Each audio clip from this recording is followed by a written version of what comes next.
మిథున రాశి వారికి 21 డిసెంబర్ నుండి 31 డిసెంబర్ వరకు గోచార ఫలితాలు ఏ విధంగా ఉన్నాయో తెలుసుకునేటటువంటి ప్రయత్నం చేద్దాం. ఈ మిథున రాశి వారికి కుజుడు ద్వితీయంలో వక్రగతిలో ఉన్న కారణంగా శుభ ఫలితములను ఇవ్వజాలరు.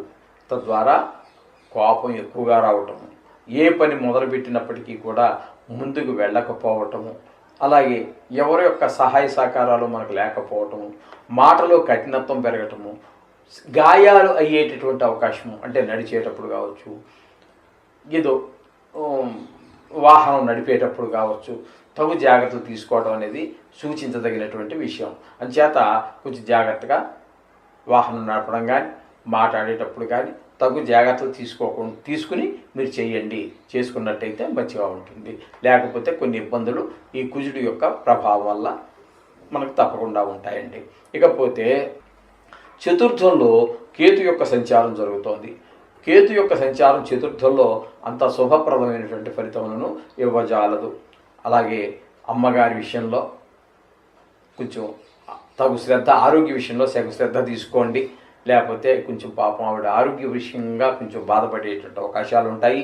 అలాగే పిల్లలు ఎవరైనా చదువుతున్నా లేదా ఈ జాతకుడే విద్యార్థి అయి ఉంటే కూడా విద్య విషయంలో కొంచెం శ్రద్ధ ఎక్కువ పెట్టవలసిన అవసరం ఖచ్చితంగా కనబడుతూ ఉన్నది. అలాగే ఈ రియల్ ఎస్టేట్ వ్యాపారం చేసేటటువంటి వారు భూములు, ఇళ్ళు కొని అమ్ముతూ ఉంటారే, అటువంటి వారికి అనుకూలమైనటువంటి ఫలితములను కేతువు కల్పించజాలడు. కొంచెం అందులో ఎక్కువ అమ్మకపోవటం, ఎందుచేతంటే మధ్యవర్తిత్వమే కాబట్టి నష్టాలు వచ్చే అవకాశం ఉండదు. కానీ లాభం రావడానికి అవకాశం ఏముంటుందండి? నష్టం రాదు, కరెక్టే. మీరు పెట్టుబడి ఏం పెట్టలేదు, కానీ రోజంతా తిరగాలి కదా, వాడి చుట్టూనో వీడి చుట్టూనో వీడి చుట్టూ వాడి చుట్టూ తిరుగుతూ ఉండాలి.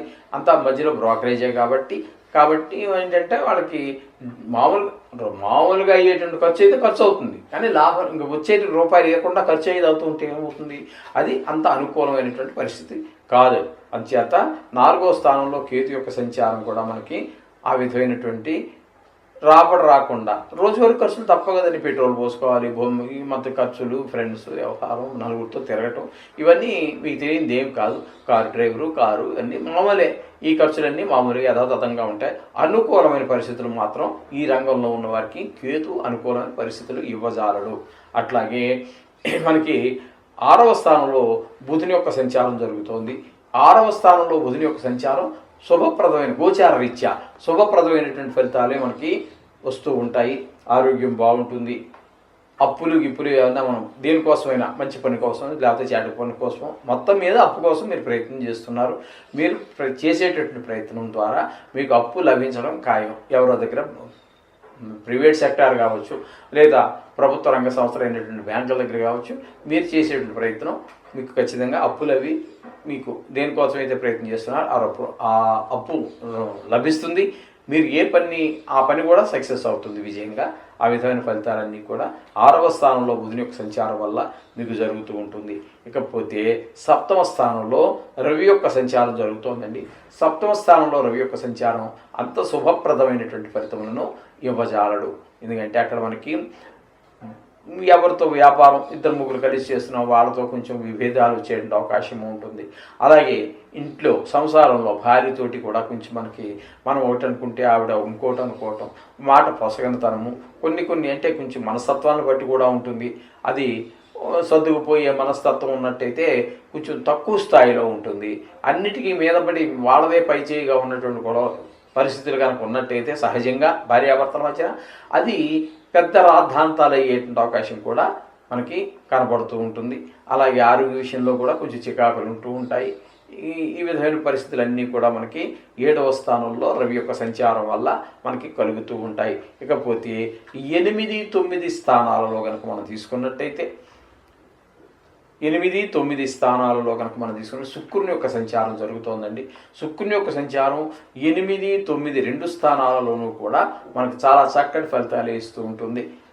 8వ స్థానంలో ఉన్నప్పుడు మనకి ఎట్లా అంటే కొంచెం ధన రాబడి రావటము, అలాగే చాలా గౌరవం ఏర్పడటము, అలాగే లలిత కళలకు సంబంధించి గానం లేదా చిత్రలేఖనం లేదా నాట్యం ఇత్యాది లలిత కళల్లో ఏదైనా మీకు కనుక ప్రవేశం కానీ ప్రావీణ్యం కానీ ఉన్నట్టయితే మీరు మరొక మెట్టు ఎక్కడానికి పూర్తి సహాయ సహకారాన్ని ఈ శుక్ర భగవానుడు మీకు ఖచ్చితంగా అందిస్తారు. ఖచ్చితంగా మీకు లభిస్తూ ఉంటుంది 8-9 స్థానాల్లో. అలాగే మీరు షేర్ మార్కెట్లో డబ్బులు పెట్టేటటువంటి వారికి వీరి యొక్క అనుగ్రహం వల్ల మీరు మరింత ఎక్కువగా మీరు పెట్టుబడి పెట్టవచ్చు. అందులో మీకు లాభం కనిపిస్తుంది ఖచ్చితంగా. అలాగే ఈ లలిత కళల్లో ఉన్న సినిమా రంగంలో ఉన్న వారికి, టీవీ రంగంలో ఉన్నటువంటి వారికి, అలాగే స్టేజ్ ఆర్టిస్టులు ఉంటారు కొంతమంది, డ్రామాలు, బుర్రకథలు, హరికథలు, ఇట్లాంటి వారందరికీ కూడా శుక్రుడు అత్యంత అనుకూలమైనటువంటి ఫలితాలన్నీ కూడా మనకి ఇస్తూ ఉంటారు. ఇక తండ్రి గారు ఆరోగ్యం బాగుండటము, ఇట్లాంటివన్నీ కూడా సౌఖ్యాలన్నీ కూడా మనకి లభింపజేస్తూ ఉంటారు 9వ స్థానంలో సంచారం వల్ల. ఇకపోతే అలాగే మనకి 9వ స్థానంలో శని భగవాన్ యొక్క సంచారం కూడా జరుగుతోందండి. ఈ 9వ స్థానంలో శని భగవాన్ యొక్క సంచారం మాత్రము అంత అనుకూలమైనటువంటి ఫలితాలను ఇవ్వజాలదు. ఇక్కడికి వచ్చేటప్పటికి ఏంటంటే కొంచెం తండ్రి గారి ఆరోగ్య విషయంలో కొంచెం జాగ్రత్త తీసుకోవాల్సి ఉంటుంది. అలాగే వాహన సౌఖ్యము ఇట్లాంటివన్నిటినీ ఇప్పుడు మనకి శుక్రుడు ఏవైతే మనకి ఇక్కడ 9వ స్థానంలో మనకి సౌఖ్యాలన్నీ కలిగిస్తాడు అనుకుంటున్నామో ఆ విషయాల్లో పూర్తి వ్యతిరేకంగా ఆ శని భగవాన్ యొక్క ఫలితాలు మనకి ఇవ్వడం జరుగుతూ ఉంటుంది. వ్యతిరేకమైన ఫలితాలన్నీ ఇస్తూ ఉంటారు.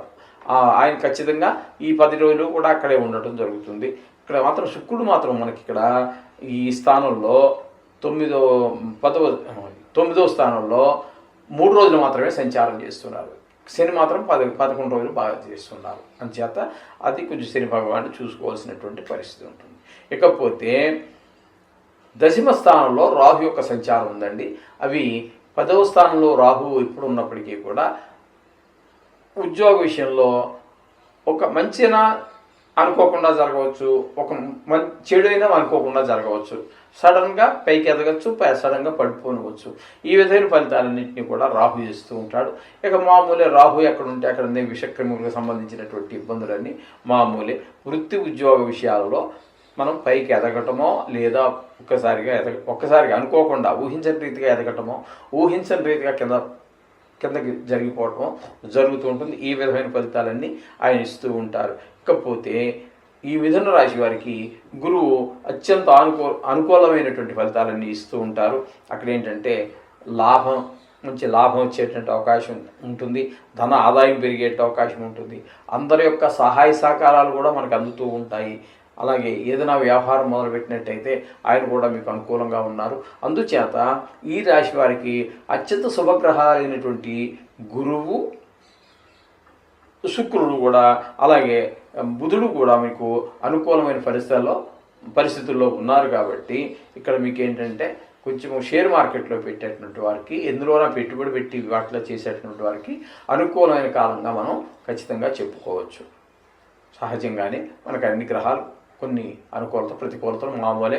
నవగ్రహాలకు సంబంధించి మనం చెప్పుకున్న వాటిలో నవగ్రహాలకు సంబంధించినటువంటి మంత్రాలు కానీ, బీజాక్షరాలు కానీ, కవచాలు కానీ, లేదా మన ఇదివరకు గతంలో మనం చెప్పుకోవటం జరిగింది జీర్ణస్థితిలో ఉన్నటువంటి గుళ్ళకి లేదా ధూపదీప నైవేద్యాలకి ఇబ్బంది పడుతున్నటువంటి గుళ్ళకి మీరు సహాయ సహకారాలు అందించండి.